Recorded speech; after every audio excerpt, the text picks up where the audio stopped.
तो दोस्तों आपका स्वागत है हमारे YouTube चैनल कोडिंग स्टार पे। तो आज हम लोग बात करने वाले JSX के बारे में। तो JSX का फुल फॉर्म है जावास्क्रिप्ट XML। तो इसकी ज़रूरत क्यों पड़ी? जब हम React.js में वर्क करते थे ये कम्प्लीटली जावास्क्रिप्ट का पैकेज है। तो जावास्क्रिप्ट में हमें ज़रूरत पड़ी थी HTML दिखाने के लिए। तो अब जावास्क्रिप्ट के अंदर HTML दिखाने के लिए अगर बेसिक जावास्क्रिप्ट से हम करें तो बहुत ही ज़्यादा मुश्किल होगी। उसके लिए हमें document.create एलिमेंट का यूज़ करना पड़ेगा, जो कि बहुत ज़्यादा हमें प्रॉब्लम क्रिएट करेगी, क्योंकि हम लाइंस ऑफ कोड ही लिखते रह जाएंगे, अपना लॉजिक को अप्लाई कर नहीं पाएंगे। तो इसीलिए ज़रूरत पड़ी कि हम जब जावास्क्रिप्ट में वर्क कर रहे हैं तो जावास्क्रिप्ट के अंदर HTML को हम कैसे लिखें। तो उस जगह पे हमें JSX का यूज़ लेना पड़ा। तो JSX का फुल फॉर्म मैंने बताया जावास्क्रिप्ट XML। तो वो करता क्या है कि ये एक कंप्लीट HTML लाइक स्ट्रक्चर रहता है। ये कंप्लीट HTML नहीं रहता, लेकिन एक HTML लाइक स्ट्रक्चर और सिंटेक्स को ही फॉलो करता है, और जिसके अंदर हम जावास्क्रिप्ट के अंदर डायरेक्ट हम HTML का यूज़ कर सकते हैं। सपोज़ हमें हेडिंग लेना है H1 टैग, जैसे हम HTML में लेते थे, उसी तरह से JSX के अंदर भी हम डायरेक्ट H1 टैग को यूज़ कर सकते हैं। अगर हमें पैराग्राफ लेना है तो P टैग, इमेज लेना है तो IMG टैग, बिल्कुल वैसे ही यूज़ करेंगे जैसे हम HTML भी यूज़ करते थे।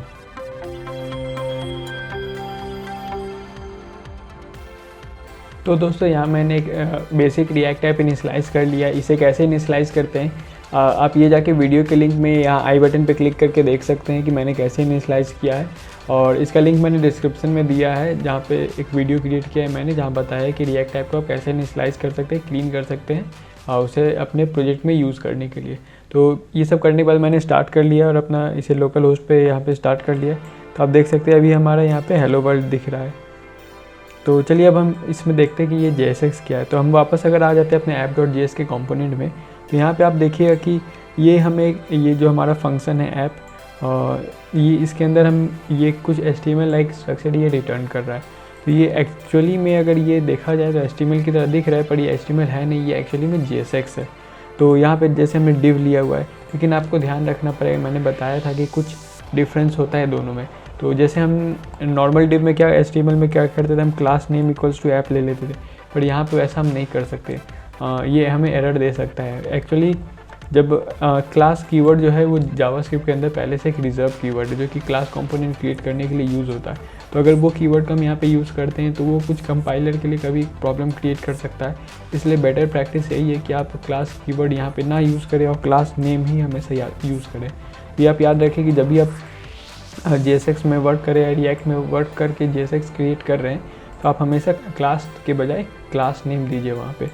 तो अब आप देख सकते हैं कि यहाँ मैंने डिव के अंदर ऐप क्लास नेम दे दिया और इसके अंदर हेलो वर्ल्ड लिख दिया। मैं यहाँ पे हमारा पेज में हेलो वर्ल्ड दिख रहा है, और इसका मैं ये रहा HTML कोड यहाँ पे आप देख सकते हैं। अगर मैं चाहता हूँ कि ये H1 टैग के अंदर आ जाए, मैं क्या करूँगा, जैसे हम HTML में करते थे ठीक उसी तरह से हमें यहाँ पे भी कर देना है। तो ये मैंने H1 टैग के अंदर रख के सेव कर दिया। तो अब आप देख सकते हैं कि यहाँ पे हमारा H1 टैग के अंदर भी यहाँ पे आ चुका है, और यहाँ पे हमारा ये नॉर्मल यहाँ पे टेक्स्ट जो कि डिव के अंदर था वो भी दिख रहा है।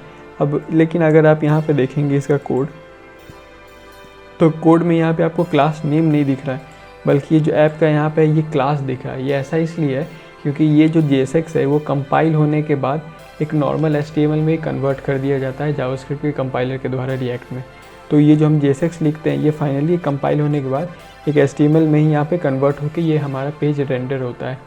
जैसे जावास्क्रिप्ट में हम बेसिक जानते हैं document.create एलिमेंट है, तो यहाँ पे सब कंपाइल होने के बाद ये सब जितने भी टैग्स हैं इन सबको ऐसे जावास्क्रिप्ट बेसिक जावास्क्रिप्ट के जो सिंटेक्स रहते हैं वनीला जावास्क्रिप्ट में, वैसे यहाँ पे कंपाइल करने के बाद ये ऑटोमेटिक इंटरनली ये सब काम करके हमें यहाँ पे पेज दिखा देता है। तो अगर हम सपोज़ कि हम यहाँ पे एक इमेज दिखाना चाहते हैं, तो इमेज src इक्वल्स टू, मैं यहाँ पे सपोज एक रैंडम इमेज इंटरनेट से लेने वाला हूँ। तो चलिए एक इमेज मैं यहाँ से ले लेता हूँ। सपोज मैं ये इमेज लेना चाह रहा हूँ, इस पर राइट क्लिक करके कॉपी इमेज एड्रेस कर दिया, और जैसे हम इमेज के src में आके यहाँ पे पेस्ट कर दिया, अब सेव करते हैं। तो जैसे हम बिल्कुल HTML में करते थे बिल्कुल हमें वैसे ही करना है। अब आप देखिएगा जब हम ये पेज रिफ्रेश करेंगे तो हमारे यहाँ पे इमेज आ जाएगा। हाँ, ये काफ़ी बड़ा इमेज आया है। तो यह हमारा H1 टैग आया, यहाँ पे हमारा इमेज आ गया। आप ये H1 टैग यहाँ देख सकते हैं, यहाँ हमारा इमेज आ गया, और इमेज आने के बाद यहाँ पे बहुत छोटा सा एक हेलो वर्ल्ड दिख रहा है। तो चलिए मैं इस इमेज में थोड़ा क्लास अप्लाई कर देता हूँ, और क्लास अप्लाई करने के बाद मैं इसका थोड़ा हाइट और विड्थ को कम कर देता हूँ। तो यहाँ पे हम क्लास नहीं, क्लास नेम यूज़ करेंगे, क्योंकि मैंने बताया था JSX में क्लास नेम यूज़ करना है, ये आप हमेशा याद रखिएगा। तो यहाँ पे मैं क्लास एक पर्सन दे देता हूँ और इसे सेव करते हैं। तो यहाँ पे देखिए इंपोर्ट मैंने किया हुआ है app.css जो कि सेम डायरेक्टरी में, तो ये जो app.js है उसी के साथ हमारा app.css है। तो यहाँ पे मैं आके डॉट पर्सन, यहाँ CSS में हमें बिल्कुल वैसे ही जैसे हम यूज़ करते थे, अगर CSS हम यहाँ पे यूज़ कर रहे हैं बिल्कुल उसी तरह से यूज़ करना है जैसे हम पहले यूज़ करते थे अपने HTML और CSS की तरह। मैं यहाँ पे विड्थ और हाइट 100 पिक्सल दे के सेव कर देता हूँ। अब हम अपने पेज में जाएंगे तो विड्थ मैंने यहाँ पे रीसेट कर दिया। यहाँ आप देख सकते हैं कि H1 आ गया, यहाँ पे इमेज आ गया और यहाँ पे हमारा नॉर्मल सा ये आ गया। तो ये JSX है। आपको याद रखना है JSX बिल्कुल HTML लाइक स्ट्रक्चर है, लेकिन ये थोड़ा सा इसमें डिफरेंस आ जाता है इन दोनों के बीच में। और एक चीज़ का आप ध्यान दीजिएगा कि यहाँ पे जो हमेशा कैमल केस का यूज़ करना है आपको।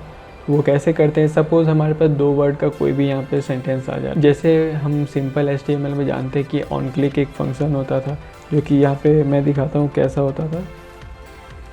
अगर HTML में ऑन क्लिक की बात किया जाए तो ये एक स्मॉल रहता था, यहाँ पे ऑन और क्लिक अब देख सकते हैं ये पूरी स्मॉल केस के अंदर लिखा हुआ है। जैसे बटन के अंदर हम ऑन क्लिक किया, उसके अंदर हम फंक्शन यहाँ दे देते हैं, तो ये स्मॉल केस है हमारा पूरा।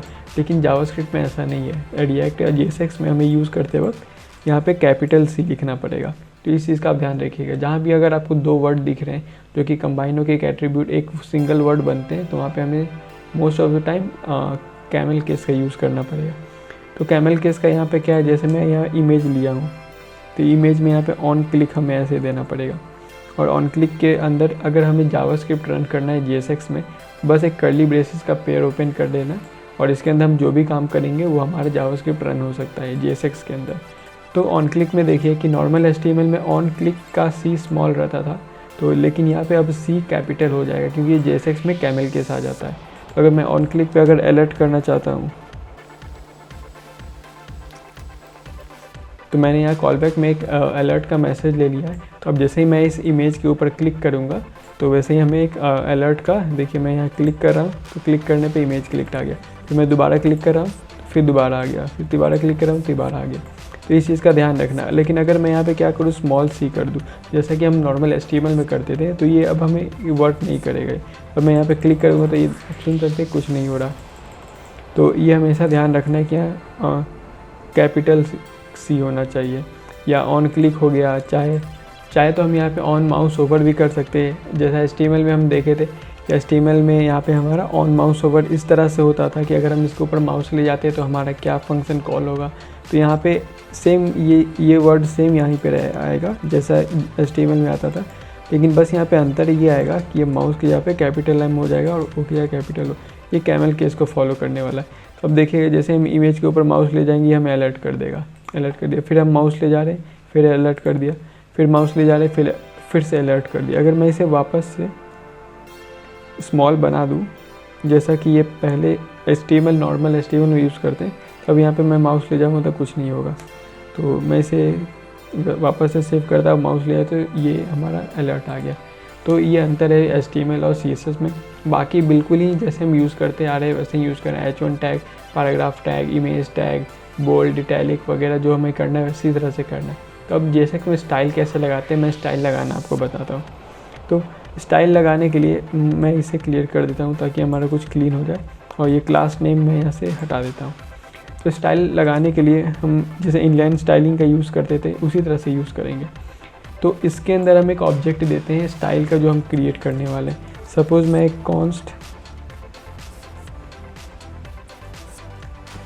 एक img स्टाइल नाम का एक वेरिएबल ले लेता हूँ। ये एक जेसन ऑब्जेक्ट टाइप ही रहता है कम्प्लीटली।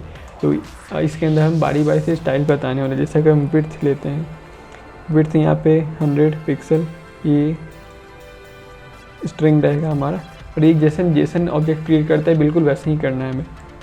हाइट अगर मैं लेता था वापस से यहाँ पे 100 पिक्सल, और ये भी स्ट्रिंग में हमें यहाँ पे पास करना है।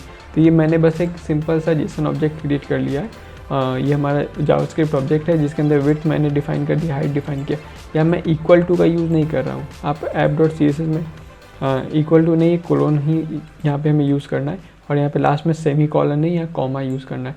अब देख सकते हैं यहाँ पे मैं सेमी कॉलन शुरू में CSS में यूज़ करते थे, लेकिन ये CSS नहीं, ये जावास्क्रिप्ट का ऑब्जेक्ट है। तो ऑब्जेक्ट के अंदर हमें यहाँ पे कॉमा का यूज़ करके सेपरेट करना है वैल्यूज़ को। तो ये हमने स्टाइल का एक ऑब्जेक्ट क्रिएट कर लिया। अभी से हम जहाँ लगाना चाहते हैं तो वहाँ स्टाइल के अंदर आके ये ऑब्जेक्ट को हम पास कर देंगे। तो अब हम इसे सेव करेंगे तो वापस जाके देखते तो हमारा ये ऐसे दिख रहा है। अगर मैं ये स्टाइल यहाँ से अभी हटा दूँ तो ये अब हम सेव करने पे हमारा इमेज फिर से वो काफ़ी बड़ा हो जाएगा। क्योंकि अब देख सकते हैं इतना बड़ा हमारा इमेज हो गया। मुझे 33% जूम करने पे तभी हमें दिख रहा है। स्टाइल लगाने के मैं वापस से लगा देता हूँ, फिर से सेव करता हूँ। तो आप देख सकते हैं कि 100% पे ये 100 पिक्सल का आ गया है। मैं इसका साइज़ थोड़ा बढ़ा देता हूँ, 400 पिक्सल और 400 पिक्सल करके सेव कर देता हूँ। अभी हमें थोड़ा अच्छा दिख रहा है बड़े साइज़ में, नॉर्मल साइज़ के पेज पे। तो हम इसमें स्टाइल ऐसे लगा सकते। आप एक चीज़ ध्यान रखिएगा कि ये जो मैं ये नॉर्मल वेरिएबल लिया हूँ ये हमेशा कैमल केस में रहेगा, कैपिटल से स्टार्ट नहीं होता जो कि स्मॉल से होता है।